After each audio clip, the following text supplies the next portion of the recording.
Assalamualaikum warahmatullahi wabarakatuh. Halo teman-teman, saya akan menjelaskan sedikit hasil diskusi kelompok 2 tentang fisiologi saraf.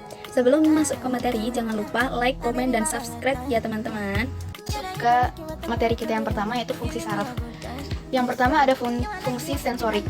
Fungsinya untuk menghantarkan impuls dari reseptor ke sistem saraf pusat, yaitu otak dan sumsum tulang belakang. Sebagai contoh, saat tangan kita terkena air panas, kita secara otomatis akan menjauh. Nah, pembawa informasi bahwa tangan terkena air panas ke otak adalah saraf sensorik. Kemudian yang kedua ada fungsi motorik. Fungsi motorik yaitu mengirim impuls dari sistem saraf pusat ke otot atau kelenjar yang hasilnya berupa tanggapan tubuh terhadap rangsangan. Saraf motorik membawa informasi dari otak ke tangan dan memicu gerakan untuk menarik tangan. Kemudian fungsi yang terakhir yaitu fungsi integrasi. Sistem saraf ini memproses informasi dengan menganalisa dan menyimpan data, kemudian mengeluarkan respon terhadap informasi tersebut. Baiklah, materi selanjutnya yaitu sistem saraf pusat. 1. Otak. Otak adalah pusat kendali yang bertugas untuk mengatur segala fungsi di tubuh, mulai dari pergerakan, sekresi, atau mengeluarkan hormon, daya kognitif, sensasi, hingga emosi.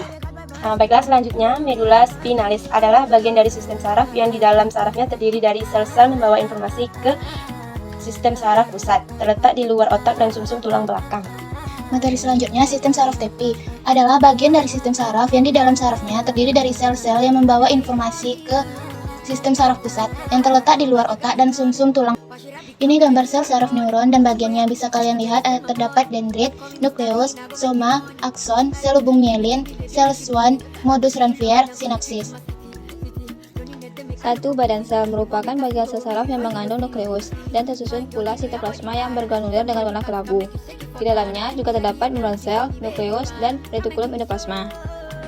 2. Dendrit. Dendrit memiliki struktur yang bercabang-cabang dengan berbagai bentuk dan ukuran. Fungsi dendrit adalah menerima impuls yang datang dari reseptor, kemudian impuls tersebut dibawa menuju ke badan sel saraf. 3. Akson, yaitu sel rambut sel saraf panjang yang merupakan penjuluran dari badan sel sitoplasma. Akson berperan dalam menghantarkan impuls dari badan sel menuju efektor, seperti otot dan kelenjar. Walaupun diameter akson hanya beberapa mikrometer, namun panjangnya bisa mencapai 1 hingga 2 meter. Neurotransmitter adalah agen kimiawi yang berperan membawa pesan dalam tubuh yang mengirimkan sinyal atau pesan antar neuron dari sel saraf ke sel target. Sel target ini bisa berada di otot, kelenjar, maupun saraf lainnya. Sistem saraf yang mengantarkan sinyal bekerja untuk mengontrol organ tubuh, fungsi fisiologis, dan fungsi fisik. Fungsi neurotransmitter tidak hanya satu. Molekul pembawa pesan kimia antar sel tubuh ini mempunyai berbagai fungsi tergantung dari jenis reseptor yang terhubung. Anatomi otak terdiri dari primary auditory cortex, sensory space area, visual cortex, visual association area, somatic association area, taste area, primary somatic cortex, central sulcus, primary motor cortex, premotor area, frontal area, motor space area, auditory association area. Sekian dari kami, dengan berakhirnya diskusi kami, seperti kamu dan dia yang berakhir sebelum memulai, kami ucapkan terima kasih. Wassalamualaikum warahmatullahi wabarakatuh.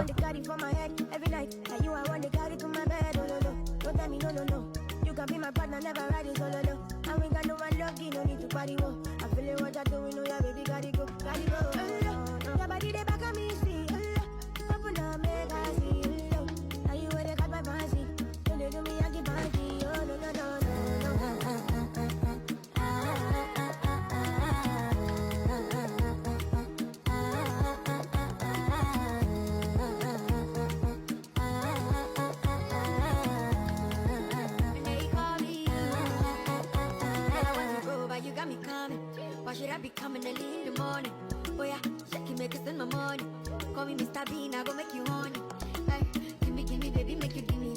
I go show you love and I go take you to my city. Don't need them, make I look pretty. You won't make us enjoy me before you go see me. Fine girl, you know your body bad. Same body back can make you shake it for Ghana.